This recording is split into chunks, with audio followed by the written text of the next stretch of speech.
이 세상은 무엇인가? 창조 목적 학교를 중심으로 황용연 목사님 저서입니다. 오늘은 챕터 6 6일 창조입니다. 상반되는 창조론 6일 창조 하나님께 영광 드린다는 것은 무엇인가?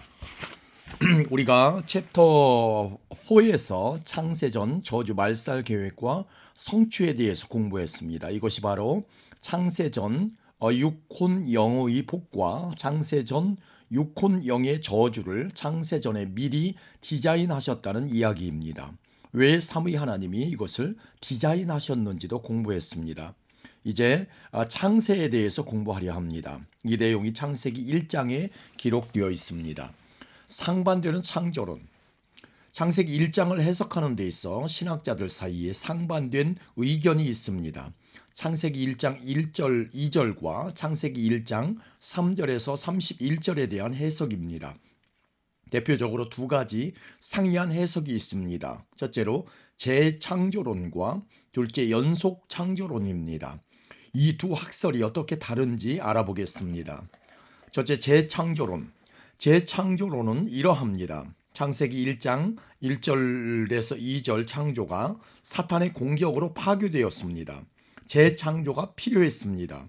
창세기 1장 3절로 31절이 재창조한 내용입니다. 6일간 재창조했습니다. 이 재창조론자들 중 하루에 대한 해석도 서로 다릅니다. 첫째 24시간 하루, 둘째 아니면 영원 속에서의 긴 시간의 하루로 다르게 해석합니다.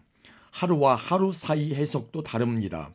첫째로 24시간 하루 후 긴 시간 있다가 그 다음날 24시간 하루, 둘째로 24시간 하루 후 즉시 다음날로 연결되는 24시간 하루, 셋째 영원 속 긴 시간 하루 후 즉시 그 다음 날로 연결된 영원 속 긴 시간 하루, 넷째 영원 속 긴 시간 하루 후 긴 휴식이 있고 그 다음 날 영원 속 긴 시간 하루로 이어지는 하루 등 온갖 상상력을 동원하여 해석합니다. 이들의 이런 다양한 해석이 많은 하나님의 자녀들을 혼돈케 만들어 왔습니다. 이런 가운데 좀 더 논리적으로 정돈된 해석이 등장하였습니다. 연속창조론입니다. 둘째 연속창조론. 연속창조론이란 이러합니다. 창세기 1장 1절 2절 창조 후 연속해서 창세기 1장 3절로 31절을 창조했다는 가르침입니다. 두 창조가 서로 순차적으로 연속되어 있습니다. 창세기 1장 1절 2절 창조를 기초로 하여 창세기 1장 3절에서 31절에 6일 창조를 하였습니다. 상호 분리시킬 수 없습니다. 하루에 대한 해석도 단순합니다. 24시간 하루가 아닙니다. 둘째로 아담 타락 이전 영원 세계입니다. 셋째 아담이 시간 세계로 떨어진 때가 아닙니다. 넷째 영원 세계에서 일어난 사건입니다. 다섯째 그러므로 24시간 하루가 될 수 없습니다. 여섯째 영원 세계에서의 우리가 가늠할 수 없는 영원적 하루입니다. 일곱째 하루와 하루 사이에 간격도 없습니다. 저자는 연속 창조론에 의거하여 저술하려 합니다. 아래의 도표로 정리해 보겠습니다. 하나님의 나라, 저세상, 영원세계, 윗세상, 창세전, 창세, 창세기 1장 두 부분, 1장 1절로 2절, 창세기 1장 3절로 31절, 연속창조론, 두 창조가 서로 순차적으로 연속됨, 창세기 1장 1절 2절의 기초 위에 창세기 1장 3절에서 31절의 6일 창조함, 24시간 하루가 아니고 영원 세계에서의 하루임, 하루와 하루 사이에 간격이 없음. 이 6일 창조, 창세기 1장 1절로 2절 창조 후 연속하여 창세기 1장 3절에서 31절의 내용을 창조하셨습니다. 영원 세계에서의 6일 창조입니다. 성령과 사탄이 공존했습니다. 창조의 원칙과 방법이 있었습니다. 6일을 두 부분으로 나누셨습니다. 첫 번째 3일과 두 번째 3일입니다. 첫 번째 3일에 형체, 폼을 창조하셨습니다. 두 번째 3일에는 이미 창조하신 형체의 물질을 채우셨습니다. 이 창조의 원칙과 방법을 살펴봅시다. 첫째, 형체 창조와 채우심 창조. 태초에 하늘들 2층천, 1층천과 땅을 창조하셨습니다. 사탄의 공격으로 1층천과 2층천과 땅이 무질서하게 되었습니다. 이 공격받은 사실을 2절에 묘사했습니다. 형체가 없고 공허하며 어두움이 깊음의 표면에 있었습니다. 삼위 하나님, 성불은 계획과 선포, 성자는 실제 창조, 성령은 능력 부여, 이 삼위 하나님이 이 형체가 없고 공허한 곳에 형체를 창조하시고 이 형체를 채우시는 창조 사역을 6일간 하십니다. 실제 말씀으로 창조하신 분이 여호와 하나님, 예수님이십니다. 6일을 두 부분으로 나누십니다. 첫째 날, 둘째 날, 셋째 날에 형체가 없던 이곳에 형체를 창조하시고 넷째 날, 다섯째 날, 여섯째 날에 공허했던 1, 2층천과 땅의 피조물들로 채우십니다. 이 창조 과정에서 우리가 섬기는 삼위 하나님의 성품을 느끼며 깨닫게 됩니다. 서두르지 않고 서서히 조금씩 자상히 단계적, 발전적, 대칭적, 조직적, 체계적으로 이 광대하고 위대하고 놀라운 하나님 나라의 창조 사역을 진행하시는 분이시라는 사실을 발견하게 됩니다. 이 하나님 나라의 창조 원칙과 방법과 하나님의 성품과 창조 사역을 다음 도표에서 살펴봅시다. 첫째 날 빛 창조, 1, 2층천에 해, 달, 별들 창조, 낮과 밤 나누기 위해 징조들, 계절들, 날들, 연도를 위해 첫째 날 빛 창조, 둘째 날 창공 1층천의 물을 나눔, 창공 윗물과 창공 아랫물, 셋째 날 창공 아랫물을 둘로 나눔, 땅, 풀과 씨를 맺는 채소 종류대로, 열매 맺는 씨를 가진 과실나무 종류대로, 그리고 바다를 창조했습니다. 넷째 날 2층천에 해, 달, 별들 창조, 낮과 밤 나누기 위해 징조들, 계절들, 날들, 연도를 위해 다섯째 날 물속의 동물들과 하늘의 새들을 창조, 큰 고래들, 물속의 동물들 종류대로, 날개 있는 모든 새들 종류대로, 그리고 채소 음식. 여섯째 날 땅의 생물들 창조, 가축, 기어다니는 것들 종류대로, 채소 음식, 그리고 사람 창조, 삼위 하나님의 형상과 모습을 따라 생명의 호흡을 불어넣어 살아있는 혼이됨, 남녀, 사람에게 복을 주심, 욕의 복, 생로병사 없는 복, 다산의 복, 무산고의 복, 시공간 초월의 복, 열매 음식 먹는 복, 둘째 혼의 복, 하나님의 인격 닮은 복, 창조 목적 파트너 복, 셋째 영의 복, 하나님의 자녀 복. 대칭적 창조, 앞의 이 도표에서 보듯이 첫 3일과 두 번째 3일이 대칭적으로 구성되어 있습니다. 첫째 날과 넷째 날, 둘째 날과 다섯째 날, 셋째 날과 여섯째 날입니다. 첫째 날에 빛이 있으라 하셨는데 넷째 날에 해, 달, 별들을 만드셨습니다. 둘째 날에 물들 가운데 창공이 있으라, 창공으로 물들에서 물들을 나누게 하라 하셨는데 다섯째 날에 물들로 생명이 있는 동물들과 땅 위 하늘에 넓은 창공에 나는 새를 풍성하게 하셨습니다. 셋째 날에 창공 아랫물을 둘로 나누어 땅과 바다로 만들고 땅 위의 종류대로 풀과 씨 맺는 채소를 종류대로 열매 맺는 씨를 가진 과실나무를 내라 하셨는데 여섯째 날에 이를 채우기 위해 땅의 종류대로 기어다니는 생물들을 창조하셨습니다. 이어서 땅 위에 사람도 창조하셨습니다. 하나님 나라의 주인 되시는 여호와 하나님 예수님의 자상한 계획적인 대칭적 창조 방법 모습이 발견됩니다.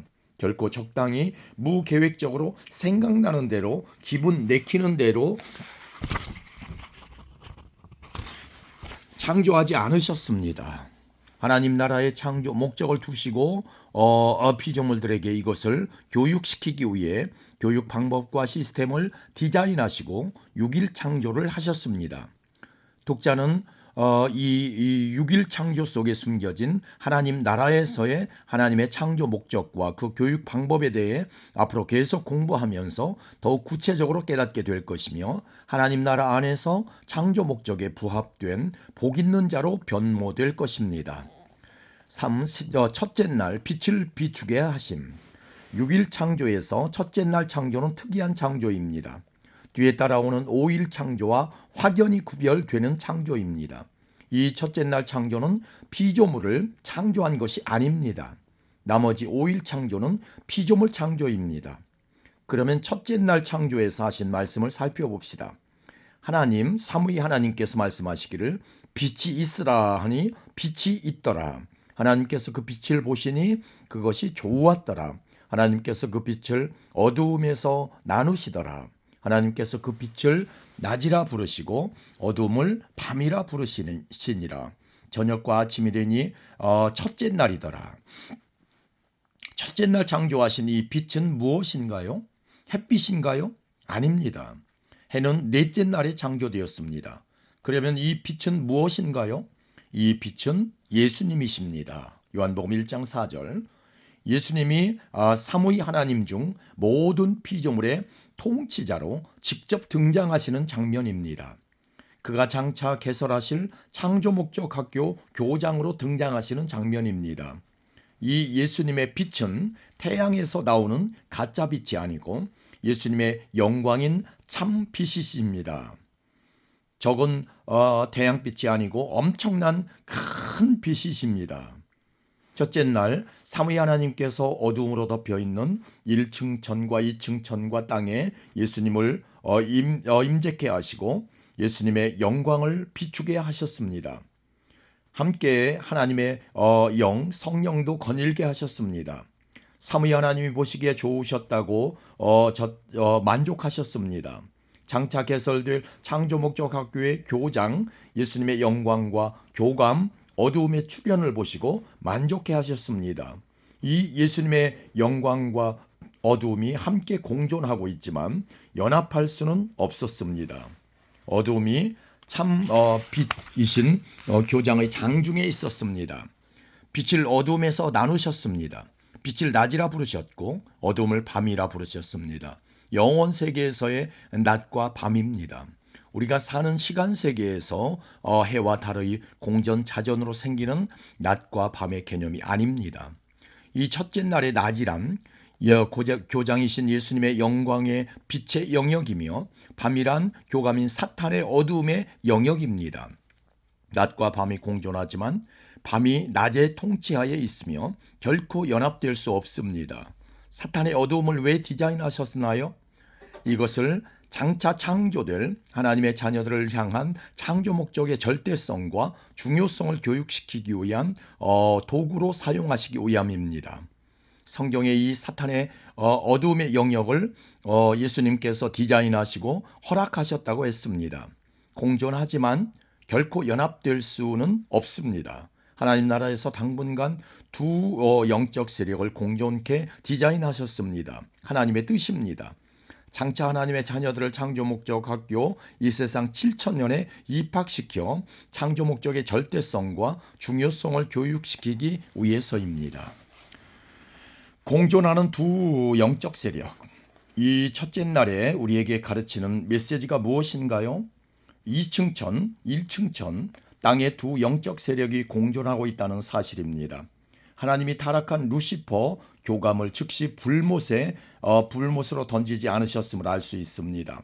7,000년 이 세상 마칠 때 창조 목적 학교 폐교될 때 불못에 던집니다. 이 기간 예수님께서 이 사탄을 어둠과 밤의 주인공으로 삼으셨습니다. 빛과 낮의 주인공 되시는 예수님과 이 어두움인 밤이 연합하지 못하고 공존하고만 있었습니다. 그래서 빛과 어둠이 공존하고 있으나 나뉘어져 있었습니다. 같은 가족이 아니기 때문입니다. 왜 이 교감인 사탄 루시퍼를 타락 즉시 불못으로 던지지 않으시고 이렇게 공존하게 하시는가요? 언제까지 공존케 하시는가요? 천사 타락부터 시작하여 아담 타락, 4000년 구약 시대, 2000년 신약 시대, 신약 교회 시대, 그리고 1000년 왕국 시대가 끝나고 사탄과 그 추종 세력들이 불못에 던져질 때까지입니다. 다시 말해서 천사 타락부터 시작하여 그 후 아담이 타락하여 시간 세계로 떨어졌습니다. 이후부터 이 세상 7000년이 시작되었는데 이 세상 창조 목적 학교 7000년 기간 두 세력이 공존하다가 이 세상 끝날 때 사탄과 그 추종 세력들을 불못으로 던질 것입니다. 그 후 새 하늘과 새 땅이 전개됩니다. 이것이 바로 아담 타락 전 저 세상의 회복입니다. 이 세상 7000년 기간에는 교감인 사탄과 그 팀들이 존재했습니다. 그러나 창조 목적 학교 폐교 후 저 세상에는 사탄이 없습니다. 그러므로 어둠과 밤이 없습니다. 그곳에는 오직 하나님의 영광인 어린 양의 빛만 비추게 될 것입니다. 더 이상 창조 목적의 절대성과 중요성 교육이 필요 없습니다. 이미 이 7000년 이 세상 창조 목적 학교가 폐교되었기 때문입니다. 하나님의 자녀들이 생명책에 기록된 행위대로 직분을 받고 창조 목적에 부합된 삶을 영원히 누릴 것입니다.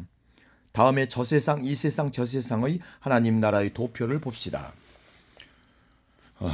저 세상, 영원세계, 윗세상, 창세전, 창세, 전사창조, 전사타락, 사탄창조, 땅이 공허, 어두움, 성령 공존, 아담 창조. 이 세상 7000년, 주전 4114년 아담 타락, 3058년 노아, 2166년 아브라함, 다윗, 예수님, 주 1054년 동서교회 분립, 두짐승 불못, 지상재림, 천년왕국, 사탄 마귀들 귀신들 불못, 지옥에 있는 사탄의 자녀들 부활, 사탄 자녀들 심판, 사탄 자녀들 불못, 창조 목적 학교 폐교, 예수님이 이 학교를 아버지께 바침, 저 세상, 영원세계 윗세상, 새하늘과 새 땅, 새 예루살렘, 사탄 없음, 창세기 1장 2장 회복.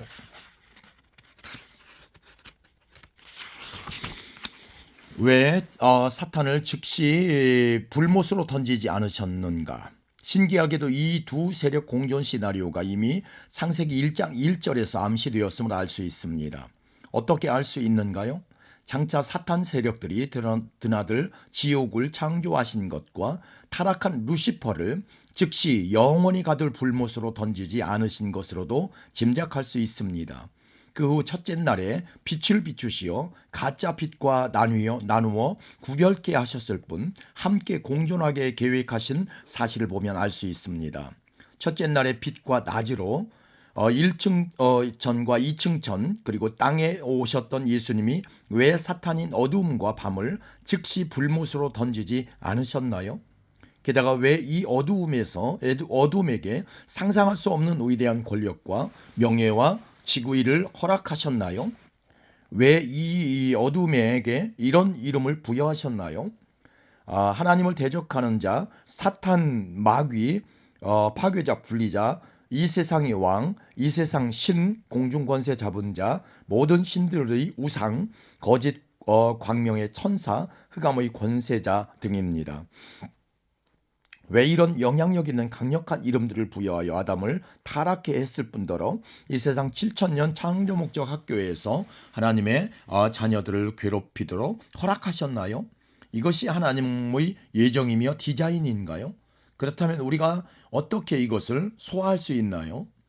성경에 예수님께서 파괴자도 창조하셨으며 어두움도 창조하셨으며 악한 날을 위하여 악인도 창조하셨다라고 기록되어 있습니다. 또한 성경에 예수님의 창조에는 목적이 있다고 하셨습니다. 아이러니하게도 사탄을 포함한 모든 피조물들이 삼위 하나님의 영광을 위해 창조되었다고 하셨습니다. 그 목적에는 때와 심판이 있으며 결코 헛되이 창조된 것이 없다고 하셨습니다. 하나님의 계획은 영원합니다. 우리의 이성과 논리로 소화하기 쉽지 않습니다.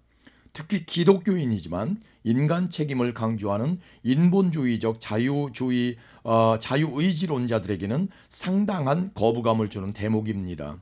이에 대해서 추후에 계속 논의할 것입니다. 보신이 좋았더라. 첫째 날에 어두움으로 덮여 있었던 1, 2층 천과 땅에 빛 대신 예수님이 오셨습니다. 엘로힘 삼위 하나님께서 빛이 있으라 말씀하셨기 때문입니다. 삼위 하나님의 공동회의에서 빛을 보내시기로 결정하시고 공표하신 분이 성부이시며 실제 빛으로 오신 분이 성자이시고 이 성자에게 능력을 베푸신 분이 성령이십니다. 삼위 하나님께서 그 빛을 보시고 그것이 좋았더라고 하셨습니다. 그리고 그 빛을 어두움에서 나누셨습니다. 우리가 궁금한 것이 있습니다. 왜 엘로힘 삼위 하나님께서 이런 만족스러운 행복한 표현을 하셨을까요? 이 감정 표현을 6일간 창조하시면서 두 번째 날을 제외하고 매일 하셨습니다. 특히 6일 창조를 마치시고 마지막 날에는 보라 그것이 아주 좋았더라고 아주 만족스럽고 행복한 감정까지 숨기지 않으시고 노출하셨습니다. 피조물들을 창조하시고 삼위 하나님이 무척 기뻐하셨습니다. 왜 이렇게 기뻐하셨을까요? 인간의 이성과 논리로는 기뻐하실 환경이 아닌데 말입니다. 어두움으로 가득 찬 환경입니다. 게다가 장차 아담의 타락으로 이 6일간 창조된 피조물들이 파괴자인 사탄의 세력에 의해 파괴당할 것을 전제하신 하나님이시기에 미리 아셨을 터인데 말입니다. 뿐만 아니라 장차 삼위 하나님의 형상과 모양으로 지음받고 창조 목적 파트너로 복을 받을 아담도 타락되어 저주받을 것을 미리 예지하셨을 터인데 말입니다. 엄청난 슬픈 이야기들이 앞으로 전개될 터인데 무슨 이유로 이런 행복한 감정을 노출하셨는지 궁금하기도 하며 혼돈스럽고 헷갈립니다. 창조 목적 학교 교장 예수님, 앞으로 슬픈 이야기들이 전개될 것을 전제하신 하나님이 미리 아셨으며 이것을 삼위 하나님이 창세전에 미리 디자인하셨습니다. 장차 아담의 타락으로 창조 목적 학교로 이 세상 7천년을 디자인하셨습니다. 이 세상에서 사탄이 이 학교의 교감으로 영향력 있는 강력한 권력과 명예와 지구위를 행사하도록 디자인하셨습니다. 물론 예수님의 장중에서입니다. 예수님이 이 학교의 교장이십니다. 교장을 통해 장차 창조 목적 학교 교육 프로그램이 성공적으로 진행될 것을 미리 아시고 삼위 하나님이 보라 그것이 아주 좋았더라고 하셨습니다. 사탄을 타락 즉시 불못으로 던지지 않고 교감으로 삼으신 목적이 무엇입니까? 이는 예정된 하나님의 자녀들을 영원 세계에서 시간 세계인 이 세상으로 떨어뜨려 잠시 이 사탄과 그 어둠의 세력에 의해 고생시키면서 창조 목적의 절대성과 중요성을 재훈련시켜 주시기 위한 도구로 삼기 위해서입니다. 이 세상에서 하나님의 자녀들이 육혼 영의 저주를 받고 힘들게 사는 짧은 기간 70, 80년 동안 창조 목적의 절대성과 중요성을 재훈련받게 하여 장차 저 세상에서 창조 목적 파트너 사역을 잘 감당하도록 창세전에 이미 예정하시고 사탄을 이 교육의 도구로 사용하시려고 디자인하셨던 것입니다. 장차 이 세상 7천여 년을 마치고 이 학교의 폐교와 함께 사탄을 용도 폐기하여 불못으로 던지게 됩니다. 창세 때 하나님의 자녀들이 예수님의 창조 목적 파트너로 임명받았습니다. 장차 새 하늘과 새 땅에서 이들이 이 사명을 감당하게 될 것입니다. 재훈련받은 하나님의 자녀들의 지도하에 모든 피조물들이 자신들에게 창조 목적의 절대성과 중요성을 훈련시켜 주신 예수님께 찬양하며 경배하며 영광 드리게 될 것입니다. 이 디자인된 것이 장차 실제 성취되어 일어날 것을 요한이 환상으로 미리 보았습니다. 6일 창조 때 사무의 하나님께서 이런 미래에 기쁘고 행복한 사건들을 미리 예지하시고 피조물들을 창조하시면서 숨겨놓으신 자신들의 흡족한 감정을 노출하셨던 것입니다. 그것이 좋았더라. 보라, 그것이 아주 좋았더라. 장차 창조 목적의 절대성과 중요성을 훈련받고 창조 목적에 순응할 피조물들을 생각하셨습니다. 이 피조물들과 장차 새하늘과 새 땅 사랑의 공동체에서 영원히 행복을 서로 나누며 함께 지낼 것을 예지하셨습니다. 이에 빛으로 이 창조 목적 학교의 교장으로 나타나신 예수님을 보시고 사무의 하나님이 이런 행복한 마음을 미리 노출하셨던 것입니다. 둘째 날 궁창의 이 물들을 위아래로 나누심. 첫째 날에 어두움으로 덮여 있었던 1, 2층 천과 땅에 빛 되신 예수님이 오셨습니다. 이제 두 세력이 공존합니다. 여섯째 날에 창조될 인간에게 창조 목적의 절대성과 중요성을 교육시키는 도구로 이 어두움을 사용하실 것입니다. 창세기 1장 1절 창조 때 이미 물들도 함께 창조되었다는 사실을 창세기 1장 2절에서 알 수 있습니다. 두 세력이 공존하는 1, 2층 천과 땅 위에 물들이 있었습니다. 이 물들이 복수형으로 기록된 것을 보면 아마도 수증기였던 것 같습니다. 이 사실을 창세기 2장 4절에서 6절에 기록했습니다. 하늘들과 땅이 창조되었을 때 그것들의 내력이 이러하니라. 그날의 여호와 하나님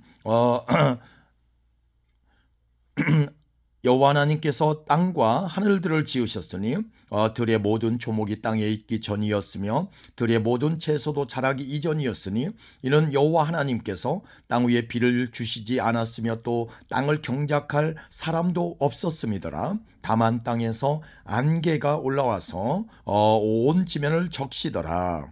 창세기 1장 1절 창조 때 물도 함께 창조하셨음을 확인시켜 줍니다.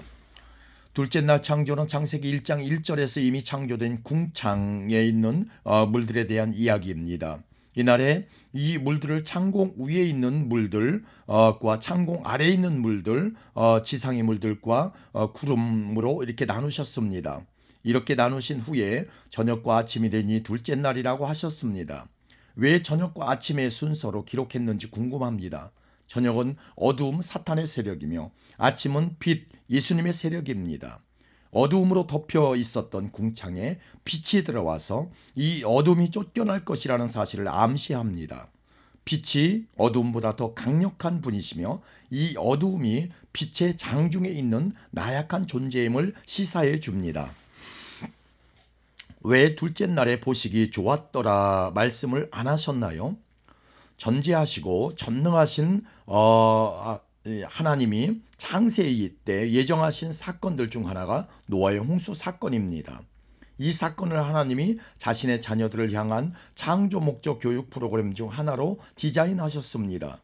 창조 목적 오이배자들을 혼쭐 내는 교육용 프로그램입니다. 이 프로그램을 창조시 디자인하셨다는 증거로 둘째 날의 궁창의 물들을 위아래로 나누시고 이에 반응하시는 하나님의 심정을 보면 알 수 있습니다. 어떤 디자인인가요? 하나님이 자신의 화를 푸시는 방법을 홍수를 일으켜 처벌하는 것으로 디자인하셨습니다. 궁창 위에 있는 물을 터뜨려 지상으로 내려보내는 디자인입니다.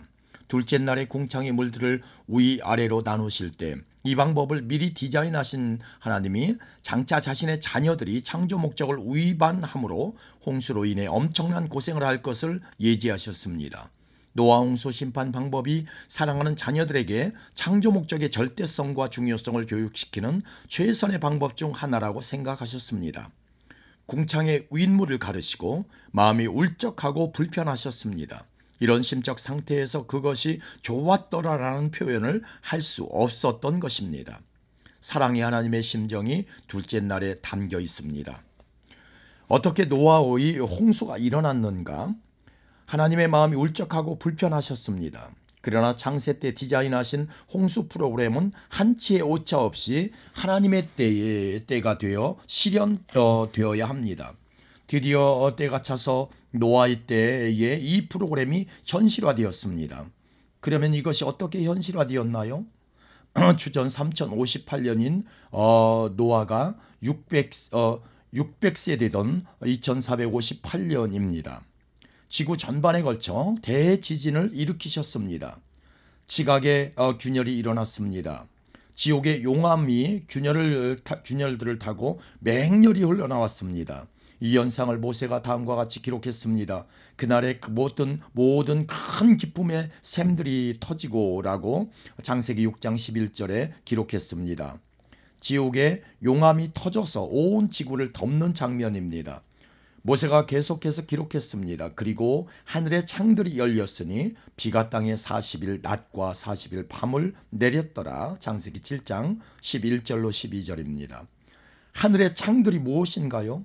이것이 바로 창공 위층 물들입니다. 어떻게 이 위층 물들이 홍수를 만들 수 있는가요? 화산재들 때문입니다. 이것들이 위층 물들과 결합하여 무거운 빗물이 되어 40일간 지상으로 떨어졌습니다. 결국 둘째 날에 하나님 자녀들을 위해 만드셨던 하늘의 창들 위층 물층이 소진되어 없어져 버렸습니다. 이 위층 물층이 인간에게 무슨 혜택이 있는가요? 자외선 차단 역할을 합니다. 아담 타락에서 노아까지 인간 수명이 약 1000년이었습니다. 그러나 홍수 후 이 자외선 차단제가 없어진 것 때문에 인간 수명이 급격히 감소되었습니다. 600세, 400세, 200세의 때로 감소되었으며 사라가 127세, 아브라함이 175세, 야곱 147세, 요셉 110세, 모세 120세, 다윗 70세로 세이에 죽은 것을 보면 알 수 있습니다. 노아 홍수 후 환경의 변화, 노아의 홍수는 인류 역사에서 대변환을 가져다준 엄청난 역사적 사건입니다. 대지진으로 인한 지각변동으로 오늘날 5대양 6대주가 새롭게 만들어졌습니다. 노아의 세 아들들 셈과 감과 야벳을 통해 새 나라, 새 족속, 새 백성, 새 언어가 만들어졌습니다. 아담 타락 후 채식만 해왔던 인류가 육식도 하게 되었습니다. 함의 손자 니무롯이 바벨론 종교의 창시자로 등장하여 바벨탑을 세워 창조 목적에 위반 행위를 시도했습니다. 그 결과 예수님께서 언어를 혼잡케 하여 오늘날 7천여 개의 언어로 발전케 되었습니다. 장차 창조 목적 학교 폐교 후 새하늘과 새 땅이 회복될 저 세상에서 다시 한 언어로 통일될 것입니다. 통역이 필요 없는 영원 세계로 회복됩니다. 언어의 혼잡이 다양한 언어와 이에 걸맞은 나라 족속 백성을 낳게 했습니다. 이를간의 배타성으로 전쟁이 난무하게 되었습니다. 언어와 나라와 족속과 백성에 따라 변형된 바벨론 종교들을 만들어냈습니다. 힌두교, 불교, 이슬람교, 조로아스터교, 사머니즘, 무속종교, 토속종교, 유교, 도교, 신도교 등입니다. 뿐만 아니라 인간 수명이 급격히 단축되었습니다. 아담 타락에서 홍수 이전까지 시대에 인간 수명이 약 1000년이었습니다. 그러나 홍수 후부터 서서히 600세, 400세, 200세, 175세로 단축되었습니다. 인류 역사의 주관자 되시는 전지하신 하나님이 둘째 날에 궁창의 물들을 나누시면서 예지를 하셨습니다. 장차 위층 물들이 이런 환경의 변화를 만들 것을 아셨습니다. 사랑의 하나님이 자기 백성에게 창조 목적의 절대성과 중요성 교육을 시키시기 위해 궁창의 위물들을 사용하시어 이런 고난 훈련을 계획하셨습니다. 사랑하시기에 연단 훈련이 필요했습니다. 사랑하시는 친아들은 사생아와 달리 반드시 징계의 훈련을 시키십니다. 장차 이들이 시간 세계에 떨어져 이렇게 연단 훈련을 받을 것을 미리 예지하시면서 마음이 불편하셨습니다. 그래서 둘째 날에 그것이 좋았더라 말씀을 안 하셨던 것입니다. 셋째 날 육지와 바다, 식물이 돋아남. 셋째 날입니다. 하나님께서 말씀하시기를 하늘 아래의 물들이 한 곳으로 함께 모이고 마른 곳이 드러나리라 하시니 그대로 되었다. 이 마른 곳을 땅이라 부르시고 물들이 함께 모인 곳을 바다들이라 부르셨다. 하나님께서 보시니 그것이 좋으셨다. 그리고 하나님께서 말씀하셨습니다. 땅은 땅 위에 풀과 씨를 맺는 채소와 그 종류대로 열매 맺는 씨를 가진 과실나무를 내라 하시니 그대로 되니라.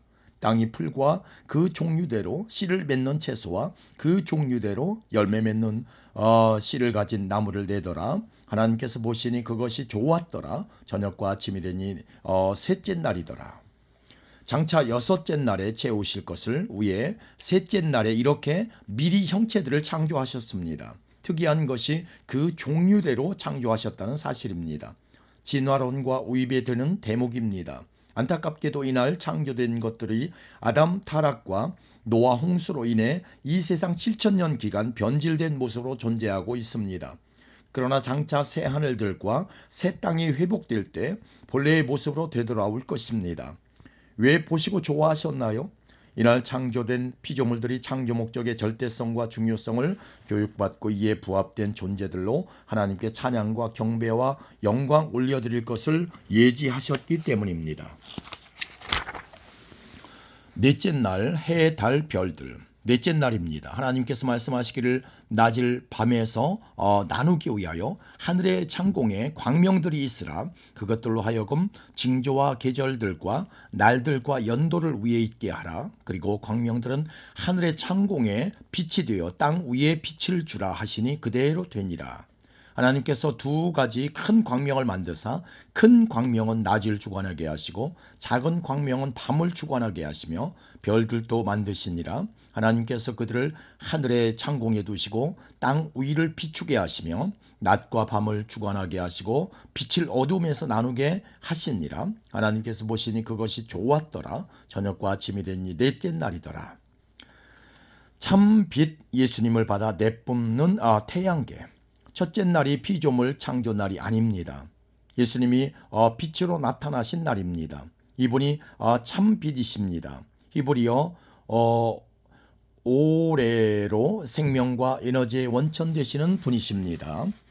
이 예수님의 빛을 받지 않으면 생명, 영생이 없습니다. 생명 있는 자는 이 빛을 받아 하나님의 자녀입니다. 행위가 아닌 은혜와 예정으로 하나님의 자녀가 됩니다. 이 하나님의 자녀는 소수입니다. 첫째 날에 아직 이 하나님의 자녀가 창조되지 않았습니다. 빛과 어둠의 두 영적 세력만이 공존해 있었습니다. 이런 환경에서 넷째 날에 해, 달, 별들을 창조하셨습니다. 이것을 광명들이라고 하셨습니다. 하늘의 창공에 빛이 되어 땅 위에 비추게 하셨습니다. 특히 해를 큰 광명, 달을 작은 광명이라 부르셨습니다. 장차 창조 목적 학교 7천년 기간 이것들로 징조들과 계절들과 날들과 연도를 알리게 미리 디자인하셨습니다. 아담 타락 이전인데 창세 때 이미 이들의 기능을 디자인하시고 공표하셨습니다. 이들이 장차 공전과 자전을 하면서 이 기능을 발휘할 것입니다. 그러나 신기하게도 새 하늘들과 새 땅에는 더 이상 이 기능이 필요 없게 됩니다. 첫째 날에 계셨던 참 빛인 예수님의 영광만이 이 새 하늘들과 새 땅에 비추게 될 것입니다. 이제 그곳에는 밤이 없습니다. 해와 달의 기능이 없어졌습니다. 예수님의 영광만 있습니다. 사탄은 이미 불못으로 던짐받았습니다. 이 세상 7천년 창조 목적 학교 기간에만 큰 광명인 해와 작은 광명인 달이 필요했습니다. 큰 광명과 작은 광명. 그런데 하나님께서 큰 광명과 작은 광명의 역할을 달리하셨습니다. 큰 광명이 낮을 주관케 하시고 작은 광명은 밤을 주관케 하셨습니다. 낮은 예수님의 영광의 빛 영역이며 밤은 사탄의 어둠의 영역입니다. 낮과 밤이 공존한다는 의미는 하나님이 1, 2층 천과 땅의 빛과 어둠을 허락하시고 이 두 영적 세력의 역동적 관계 속에서 장차 창조될 하나님의 자녀들이 창조 목적의 절대성과 중요성을 교육받게 될 것을 시사합니다. 창조 목적 학교의 폐교와 함께 밤의 어두움의 세력이 불못으로 던져질 것입니다. 새 하늘들과 새 땅에는 더 이상 밤이 없으며 해와 달이 비칠 필요가 없게 됩니다. 하나님의 영광인 어린 양이 이곳에 빛이 되시기 때문입니다. 이 세상 7천년 창조 목적 학교 폐교 후 저 세상인 새 하늘과 새 땅이 회복됩니다. 여기에는 넷째 날에 만드신 해, 달, 별들의 비침이 필요 없게 됩니다. 이들이 계속 존재하지만 어두움을 비치는 역할은 하지 않을 것입니다. 어두움이 불못으로 던져졌기 때문입니다. 그러므로 새 하늘과 새 땅에는 밤이 없습니다. 하나님의 영광인 예수님의 빛만 비추게 될 것입니다. 첫째 날에 비추셨던 참빛이십니다. 창조 목적 학교가 폐교되었기 때문입니다. 새 하늘과 새 땅에는 밤이 없습니다. 밤이란 24시간 하루를 말하는 시간 세계에서의 밤이 아님을 알 수 있습니다. 밤이 곧 사탄이 지배하는 어두움입니다. 7천년 이 세상 창조 목적 학교에서 창조 목적의 절대성과 중요성 교육으로 위해 사용받아 왔던 어두움이 이제 새하늘과 새 땅에서는 필요 없게 됩니다.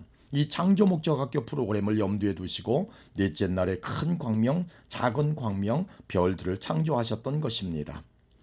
바벨론 종교, 창조 목적 학교의 학과 커리큘럼의 일환으로 바벨론 종교학을 도입하셨습니다. 노아 홍수 이후 함의 손자 니므롯에 의해 세계 최초의 조직화된 종교인 바벨론 종교가 시작되었습니다. 이것이 모든 종교들의 어머니 종교입니다. 바벨론 종교에 섬기는 세 신들이 있습니다. 니므롯, 세미라미스, 담무즈입니다. 니므롯을 태양신, 세미라미스를 달신, 담무즈를 별신으로 섬깁니다. 넷째 날에 창조하신 것을 1월 성신으로 종교화시켰습니다. 구약시대에 하나님의 자녀들이 유대교와 바벨론 종교를 혼합하여 종교 생활을 하였습니다. 창조 목적에 위반하는 행위를 자행했습니다. 이 창조 목적 반역 행위 때문에 아수르 제국을 사용하여 북이스라엘 왕국을 패망시켰고 바벨론 제국을 사용하여 남유다 왕국도 패망시키고 예루살렘 성전도 파괴시켰습니다. 창조 목적의 절대성과 중요성을 위반했던 하나님의 자녀들을 향한 교육 커리큘럼의 일환으로 태양, 달, 별들이 사용받았습니다. 전지하신 하나님이 이런 교육 커리큘럼을 디자인하셨습니다. 창조 목적 학교의 후반부, 예수님의 재림 전 징조 중 하나가 많은 적그리스도들이 출현하는 것입니다. 이 중 대표적인 적그리스도가 두 짐승들입니다. 이 중 두 번째 짐승을 큰 성 바벨론 또는 큰 창녀라 부릅니다. 이것도 역시 태양, 달, 별들을 섬기는 종교들과 연계되어 있습니다. 창조 목적의 절대성과 중요성 교육이 어느 정도 완료될 때 참 빛이신 예수님이 재림하실 터인데 이때가 가까울수록 가짜 빛들인 어두움이 더욱 기승을 부리도록 디자인하셨습니다. 재림 전 하나님의 자녀들이 참 빛 곧 하나님을 아는 지식으로 더욱 무장하여 하나님의 전신갑주를 입도록 독려하는 데 있습니다. 신기하게도 이 세상 7천년 창조 목적 학교에서 사용했던 커리큘럼의 대부분의 내용들이 넷째 날에 창조하신 해, 달, 별들과 연계되어 있다는 사실입니다. 다섯째 날 물속의 동물들과 하늘의 새들, 다섯째 날입니다. 하나님께서 말씀하시기를 물들은 생명이 있는 동물들과 땅 위 하늘의 넓은 창공에 나는 새를 풍성히 하라 하시며 하나님께서 큰 고래들과 물들에서 풍성하게 나온 움직이는 모든 생물들을 그 종류대로 날개 있는 모든 새들을 그 종류대로 창조하시니라. 하나님께서 보시니 그것이 좋았더라. 하나님께서 그들에게 복을 주시며 말씀하시기를 다산하고 번성하여 바다의 물들에 충만하라. 새들도 땅에 번성하라 하시니라. 저녁과 아침이 되니 다섯째 날이더라. 둘째 날에 창조하신 형체를 이렇게 채우셨습니다. 여섯째 날 땅 위의 각종 생물들, 여섯째 날 전반부입니다. 하나님께서 말씀하시기를 땅은 생물을 그 종류대로 내되 가축과 기어다니는 것과 땅의 짐승을 그 종류대로 내라 하시니 그대로 되니라. 하나님께서 땅의 짐승을 그 종류대로 가축을 그 종류대로 만드시니라. 하나님께서 보시니 그것이 좋았더라. 셋째 날에 창조하신 형체를 이렇게 채우셨습니다. 여섯째 날 2 아담 창조. 여섯째 날 후반부입니다. 하나님께서 말씀하시기를 우리의 형상대로 우리의 모습을 따라 사람을 만들자. 그리하여 그들로 바다의 고기와 공중의 새와 가축과 모든 땅과 땅 위를 기어다니는 모든 기는 것을 다스리게 하자 하시니라. 그리하여 하나님께서 자신의 형상대로 사람을 창조하셨으니 곧 하나님의 형상대로 그를 창조하셨으며 그들을 남자와 여자로 창조하셨느니라. 셋째 날에 창조하신 형체에 사람을 창조하여 채우셨습니다. 채우신 것만이 아니고 아담에게 복을 주시며 사명까지 주셨습니다. 하나님께서 그들 아담과 하와에게 복을 주시고 하나님께서 그들에게 말씀하시기를 다산하고 번성하며 땅을 다시 채우고 그것을 정복하라. 그리고 바다의 고기와 공중의 새와 땅 위에 움직이는 모든 생물을 다스리라 하시니라. 계속해서 아담과 하와에게 말씀하셨습니다. 하나님이 말씀하시기를 보라 내가 온 지면 위에 씨 맺는 모든 채소와 씨를 내는 나무에 열매가 있는 모든 나무를 너희에게 주었노니 그것이 너희에게 먹을 것이 되리라. 땅의 모든 짐승과 공중의 모든 새와 생명이 있어 땅 위를 기어다니는 모든 것들에게 내가 모든 푸른 채소를 먹을 것으로 주었느니라. 하나님께서 지으신 모든 것을 보시니 보라 그것이 아주 좋았더라. 저녁과 아침이 되니 여섯째 날이더라. 아담에게 부여하신 5가지 특징들. 아담이 다른 피조물들과 완연히 차별된 피조물로 창조되었습니다. 아담 창조에서 다른 피조물들의 창조에서는 발견되지 않는 특징들이 있습니다. 최소한 다음에 5가지입니다. 첫째, 삼위 하나님의 모습을 따라 삼위 하나님의 형상으로. 둘째, 창조된 모든 피조물들을 다스리도록. 셋째, 다산하고 번성하여 땅을 채우도록. 넷째, 땅을 정복하도록. 다섯째, 모든 생물들은 채소를 먹되 인간은 열매를 먹도록 하셨습니다. 이 5가지 특징들 속에 담긴 내용에서 인간에게만 부여하신 창조된 목적, 존재 목적, 사역 목적이 발견됩니다. 이것이 인간의 책임과 특권입니다. 창조 목적 교육 동역자로 임명받은 아담. 아담에게 이 책임과 특권을 부여하신 하나님의 뜻이 무엇인가요? 지난 6일간 창조하신 모든 피조물들이 창조 목적에 합당하게 살 수 있도록 지도자 역할을 해주는 데 있습니다. 그러기에 다산하고 번성하여 땅을 채우고 그의 후손들이 땅을 정복하며 모든 피조물들이 창조 목적대로 살도록 이들을 다스려야 합니다. 정복과 다스림의 책임과 특권을 부여받았습니다. 하나님의 창조 목적 파트너였습니다. 동역자였습니다. 하나님의 자녀인 인간이 모든 피조물들 중 최상의 피조물입니다. 모든 피조물들이 창조 목적에 순응하며 이에 부합된 삶을 살도록 모본을 보여주며 가르치며 격려해주며 동기부여해주며 이끌어주며 주는 그런 사명입니다. 다른 피조물들과 완연히 구별되는 완연히 다르게 창조된 존재입니다. 장차 인간은 천국에서 영원히 이 사명을 계속 담당할 것입니다. 그래서 여섯째 날 후반부에 아담을 창조하시고 그가 이 최상의 피조물 사명을 잘 감당할 것을 기대하시며 보라 그것이 아주 좋았더라 라는 대단히 기쁘고 만족스러운 감정을 표출하셨던 것입니다. 보라 그것이 아주 좋았더라. 6일 창조에서 2번째 날을 제외하고 그것이 좋았더라라고 기쁘고 만족스러운 감정을 표출하셨습니다.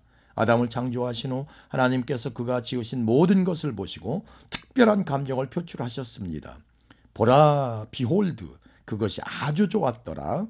6일 창조를 마치시고 인간을 포함한 창조하신 모든 피조물들을 보시고 무척 감격해 하셨습니다. 아주 좋았더라. 삼위 하나님이 서로 대화하시면서 보십시오. 아주 좋지요. 정말 감격스럽습니다. 감동적입니다. 우리의 영상으로 지음받은 아담이 창조 목적 파트너 직분을 받았습니다. 이제 이 사람이 리더십을 발휘하여 우리와 모든 피조물과 행복한 공동체를 만드는데 크게 기여할 것입니다. 기대가 아주 큽니다. 삼위 하나님의 이런 감정을 이렇게 표현했습니다. 보라, 그것이 아주 좋았더라 했습니다. 장차 피조물들이 삼위 하나님께 영광 올려드리며 이들과 행복 공동체를 이룰 것을 생각하시며 이런 감격을 표현하셨습니다. 이 감격을 장차 창조 목적 학교 6,000년 6일이 마치는 날 혼인잔치에서 재현하실 것입니다. 놀랍게도 이 혼인잔치가 6,000년 마무리 때 6일 마무리 때에 일어납니다. 6일 창조 마치는 때와 같은 맥락입니다. 하나님의 철저한 디자인입니다. 독수리 시각자는 이 놀라운 디자인을 볼 수 있습니다. 그리고 천년 왕국으로 들어갈 것입니다. 이 천년 왕국 기간에 혼인잔치를 통해 예수님의 신부로 임명받은 신부들이 드디어 예수님의 창조 목적 파트너 역할을 수행할 것입니다. 더 이상 사탄의 자녀들이 왕과 대통령과 수상 역할을 못합니다. 이는 천년 왕국 시작 직전에 이미 이들 두 짐승을 불못으로 던지기 때문입니다. 더 이상 두 짐승팀 사탄의 자녀들이 왕권을 가지고 통치하는 시대는 없게 됩니다. 사탄도 1000년 동안 지옥에 수감됩니다. 드디어 예수님의 신부들이 1000년 왕국 기간 예수님을 왕 중의 왕으로 모십니다. 이때 피조물 중 최고의 왕이 다윗이 될 것을 이사야에게 보여주셨습니다. 이사야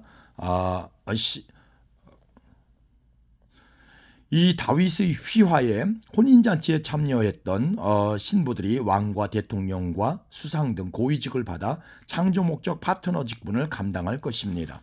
미국 대통령, 영국 왕과 수상, 러시아 대통령, 중국 주석, 독일 대통령, 프랑스 대통령, 일본 왕과 수상, 한국 대통령 등 전 세계의 정치 지도자들, 경제 지도자들, 사회 지도자들, 문화 지도자들, 교육 지도자들 모두가 예수님의 신부들, 크리스천 지도자들로 대체될 것입니다. 두 짐승 세력에 의해 사주받아온 이 세상 지도자들 통치 시대가 마무리됩니다. 크리스천 통치 시대가 됩니다. 아직 사탄의 자녀들이 천년 왕국 시대에 살게 되지만 이들이 크리스천 지도자들의 통치하에 있게 됩니다. 이 기간 세계의 복음화가 급속도로 진행될 것입니다. 마치 물들이 바다를 덮음같이 이 세상이 예수님을 아는 지식으로 충만해질 것을 이사야에게 보여주셨습니다. 이사야 11장 9절. 새 지도자 그룹인 예수님의 신부들, 크리스천 지도자들이 장차 새하늘과 새 땅에서 왕 노릇할 일을 미리 천년 왕국 시대에 예행 연습합니다. 오늘날 예수님 재림이 가까운 시대입니다. 두 짐승 세력이 판을 치고 있습니다. 하나님의 자녀들이 생존하기 무척 힘듭니다. 산고시대입니다. 그러나 우리는 알고 있습니다. 이 두 짐승이 곧 불못에 던짐받는다는 사실입니다. 7년 환란 마칠 때입니다. 예수님 지상 재림 직전입니다. 두 짐승 통치 시대가 마무리됩니다. 이는 여섯째 날이 마무리되는 시대입니다. 크리스천 통치 시대가 기다리고 있습니다. 이 크리스천 통치 시대, 신부 통치 시대가 바로 천년 왕국입니다. 이것이 일곱째 날 안식일입니다. 하나님께 영광 올려드리는 날입니다. 3. 하나님께 영광 드린다는 것은 무엇인가? 그러면 구체적으로 하나님께 영광 드린다는 의미는 무엇인가요? 여러 가지로 해석할 수 있지만 단순한 개념으로 표현한다면 하나님을 행복하게 해드리는 것, 하나님을 만족하게 해드리는 것, 하나님을 흐뭇하게 해드리는 것, 하나님을 씩 웃으시게 해드리는 것, 하나님을 기분 좋게 해드리는 것 등으로 정리하면 이해가 쉬울 것입니다. 첫째, 6일 창조에서 행복해 하셨다. 창세기 1, 2장이 하나님이 하나님 나라를 창조하신 이야기입니다. 6일간 창조하셨습니다. 매일 창조를 마치시고 자신들의 행복감을 표현하셨습니다. 두 번째 날을 제외하고 매일 창조를 마치시고 이들 피조물로부터 영광 받으실 것을 기대하시며 행복해 하셨습니다. 그것이 좋았더라.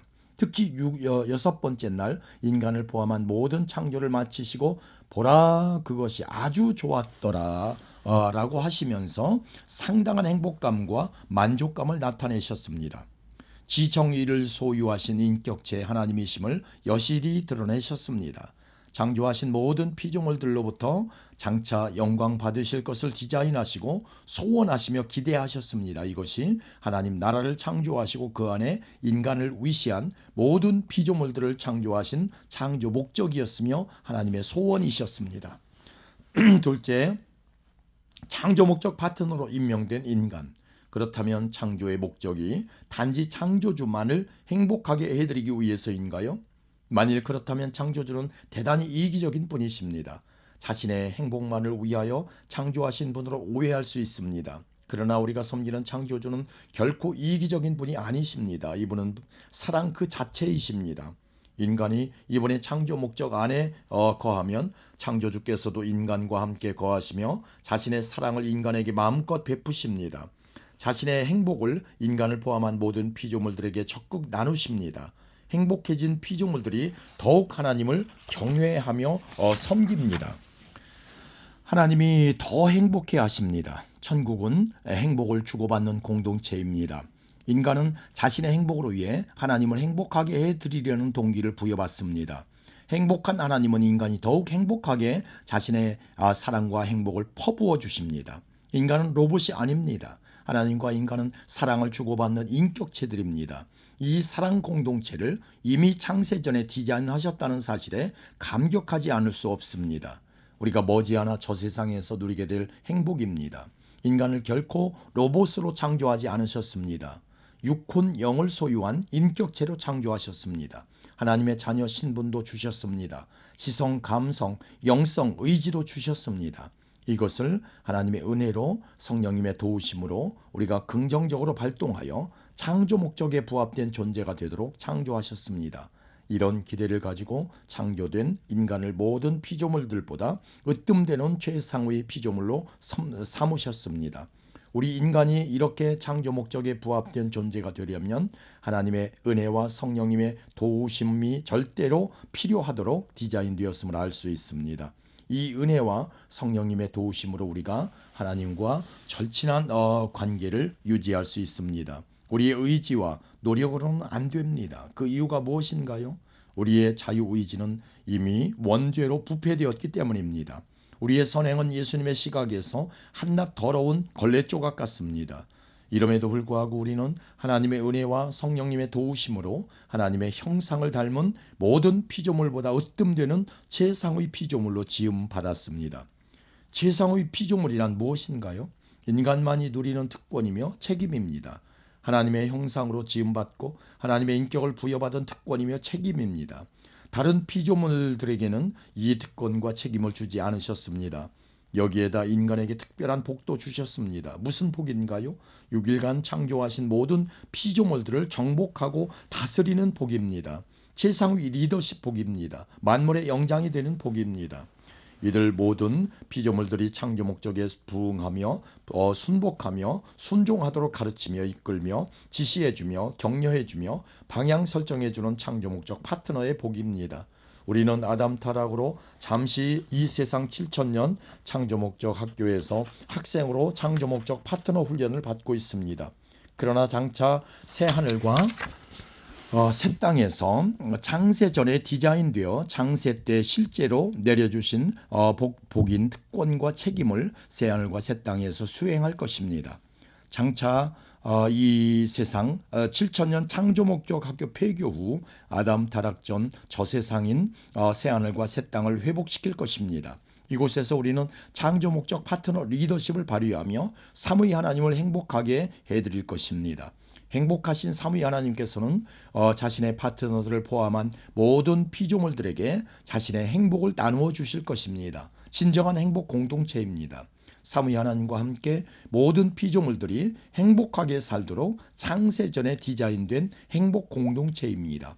이 회복된 행복 공동체에서 우리 모두가 삼위 하나님과 함께 영원히 행복과 사랑을 주고받으며 살 것입니다.